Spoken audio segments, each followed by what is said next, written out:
Hey guys, HDvee here and welcome to a brand new video. Today we've got quite a few things to go over for Pokemon Scarlet and Violet. We have new updates about the competitive scene. Certain Pokemon that have been transferred from Pokemon Home have now actually been altered and we just didn't even see anything about it. We also have some new DLC trailer theories to take a look at for Pokemon Scarlet and Violet. A lot of stuff to break down today. So if you're excited for the video, as always, make sure to drop a like down below. Let's try and hit 500 likes. It really helps out. Leave a comment with your thoughts on anything we cover in today's video. Subscribe if you're brand new for daily Pokemon content. Ring the notification bell. With all of that out of the way though, let's get into the video and I really hope that you enjoy.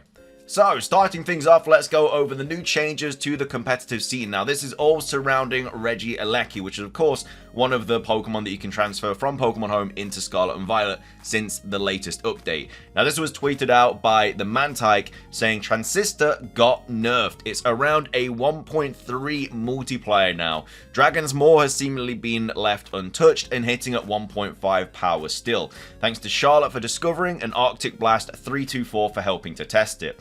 We then also have the Mantike saying, someone mentioned we only tested special attacks on Aleki and physical attacks on Drago. Tested this again with Arctic Blast, and Aleki's Wild Charge had 1.3 boost and Drago's Dragon Breaths had 1.5.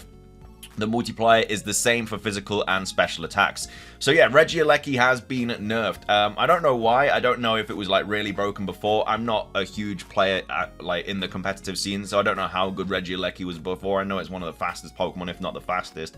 But yeah, it has actually been nerfed. Well, Transistor has been nerfed, which is of course all about Regieleki. So very interesting. I don't know if there's going to be any other Pokemon Home transferable ones that have also been nerfed or boosted. We'll have to wait and see. Hopefully we get some more information about it over the next few days or weeks or whatever. But yeah, we don't usually get like nerfs and boosts and stuff to Pokemon. Like usually it's just has that and then that's it. So I don't know why they've done it. Potentially it was too broken. We'll have to wait and see. But yeah, Regieleki has been altered in Pokemon Scarlet and Violet. I'm surprised we didn't get any information about that in the Pokemon Home data mine.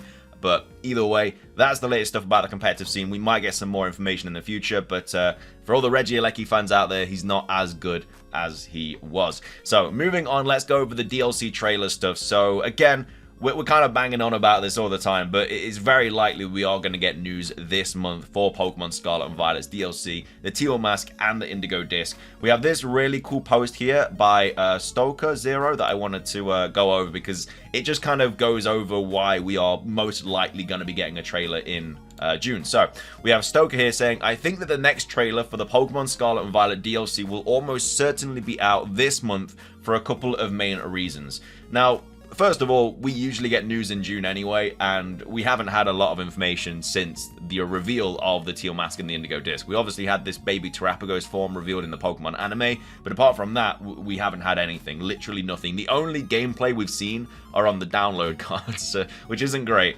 But these are the 3 points as to why we're most likely going to be getting some news in June. So, number 1, Regulation D for VGC, which will start on July the 1st and end on September the 30th, makes all the transfer Pokemon legal from Pokemon Home, meaning they would have nothing new to add unless the DLC was out by then. We've already covered this in the past when we went over Regulation D when it was announced. Joe Merrick did tweet out saying this pretty much gives us an idea that the DLC will be out by September the 30th. Not that it will be out on September the 30th. We will have the DLC, the Teal Mask, by the 30th of September. So that means that obviously from now until then it could come out. So, I mean, I'm not expecting it to come out in June. Obviously, the Isle of Armor came out in June for the Sword and Shield DLC, but because we've had absolutely nothing, it's very unlikely. I mean, what they did with the Isle of Armor as well was we got a Pokemon Presents in June, and then they shadow dropped the Isle of Armor after that presents, which nobody was expecting. I don't think they'll do that again. If they do, it will blow everyone's minds because we've had no information about it at all.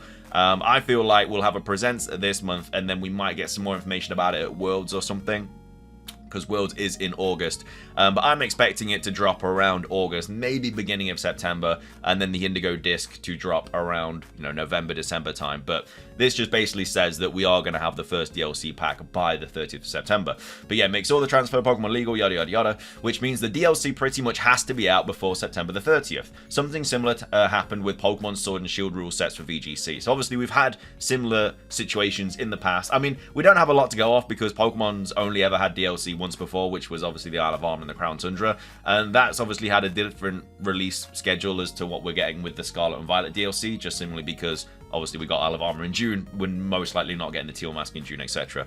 And then this is the second reason. So because the DLC has to be out by September, I don't think they would wait until August like the last Pokemon Presents last year, was because it would be too small of a gap. So I think June makes the most sense for news. I mean, we'll probably get news in June, and then we'll probably get news in August, because obviously, as I said, it's Pokemon Worlds in August, which is, I think it's like the 11th to 13th or something like that. It's mid-August, and we will most likely get information about the DLC in August.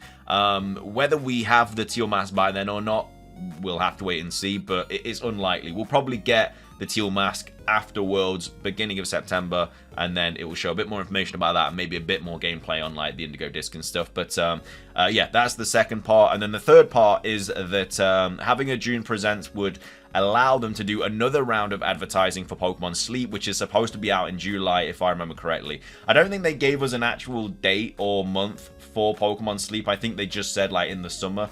But yeah, we haven't had anything else about Pokemon Sleep yet. And yes, the Pokemon Sleep account is tweeting out constantly, not updates, but just like images and GIFs and stuff like that. But we do need like another wave of information about it, and so what better way to do that would be through a Pokemon Presents. So yeah, like I say, this month it just seems very, very likely we are going to get Pokemon Presents with Scarlet and Violet stuff, Pokemon Sleep stuff, Pokemon Unite stuff, Masters stuff, and then potentially anything else that could also drop. But these are three really, really good points as to why we are most likely going to be getting Pokemon Scarlet and Violet DLC this month. And fingers crossed we do anyway, because we haven't had anything in ages. We have Soul Silverheart talking about this as well, saying, I've been saying there's a possibility of Scarlet and Violet news in these weeks, but then there's things like this email from Nintendo and promoting of Worlds recently has almost made me think August might be the next big Scarlet and Violet trailer.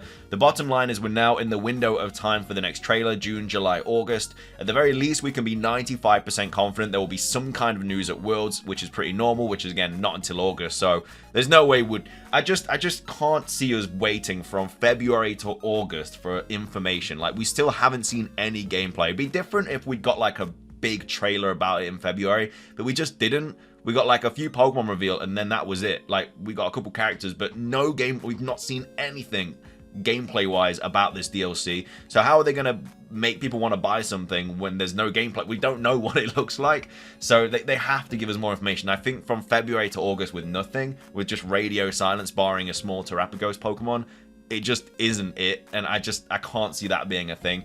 But yeah, then goes on to say, I mean, if DLC 1 comes out at the end of September, then they have to promote it and the special features soon too. I mean, with regards to the DLC, we know a few of those features already because of leaks. We know we're getting Terraforms. We don't know if we're going to be getting those in the Teal mask or the Indigo disc. I think it's likely we get Terraforms in both of them, especially with the Teal mask. We know that it's revolving around masks or something to do with masks, and it seems that Terraforms instead of hats, we are going to have like masks or something similar. So it's very much concrete that we're probably going to be getting some Terraforms in the Teal mask. So they obviously have to promote that. And then, as well as that, we have the PK Hex-like feature as well. That might be for the Indigo disc. It could be for the Teal mask. We don't know. But these are two features that we know about. There's probably going to be more as well. And so they'll obviously have to promote those as well. And to not do that would, it'd just be crazy. So there's a lot of stuff that we kind of know about the DLC just from leaks and stuff, but we just need to see gameplay and stuff like that. And, you know, there's probably going to be new Paradox Pokemon as well that we still have to wait and see. So yeah, I think it's very, very likely. This is basically all the reasons as to why we're likely to get something in June. And then obviously this was the thing that we posted about yesterday, where they said we've got like raids and stuff. The whole raid situation is really awkward in Pokemon Scarlet and Violet. It's been like 18 days or something since we had a raid event last, because obviously it all broke with the Chestnut and the Paradox Pokemon, and since then we've had nothing. We were supposed to have Delphox was supposed to have finished this weekend that's just gone. It was supposed to come out last weekend, and then the weekend that's just gone as well, we're supposed to finish that. You know, next weekend we're probably supposed to be getting Rillaboom, but obviously we're still so far back in that. So I don't know if, you know, they're just going to change everything to do with the raids. They might be waiting for the presents, and they might do a special raid event for that. Maybe that's why we haven't had anything. Because obviously we got that last time with the Pikachu 7-star and stuff. So yeah, there's kind of a lot going on in terms of hopefully news this month. But yeah, I think it could be any day now, honestly. Any day, any week this month. I'm thinking early June, more likely. Like, this week sounds very plausible to get something, but again, it could be middle of June. But for me, I feel like it, you know, it's kind of a given that we're going to be getting it in June. So That's all the DLC stuff, that's the competitive stuff, and then also for people that are playing Pokemon Cafe Remix, Cerebi update, the Pokemon Cafe Remix Purring Esper event has begun, adds Esper into the game. So yeah, if you're a fan of Pokemon Cafe Mix, you can now get Esper as well. So that's all of the latest information. A big thank you for watching the video. If you did enjoy it, please drop a like down below. Let's try and hit 500 likes, really helps out. Leave a comment with your thoughts on everything that we've covered in today's video. What do you think about the Regieleki nerf? What do you think about all of this new information about the, well, not new information, but this kind of like theory about the DLC trailers and stuff? Like, it all just adds up to be getting something this month, but we'll have to wait and see, because it's unlikely we get something in July and then August as well, like back-to-back months. But then again, I guess if the Teal Mask is coming out soon, then I guess we might get it. I don't know. We'll have to wait and see. But yeah, let me know your thoughts on everything. Thank you for watching. Have a fantastic rest of your day. Subscribe if you're brand new. Ring the notification bell. Until next time, though, guys. Peace.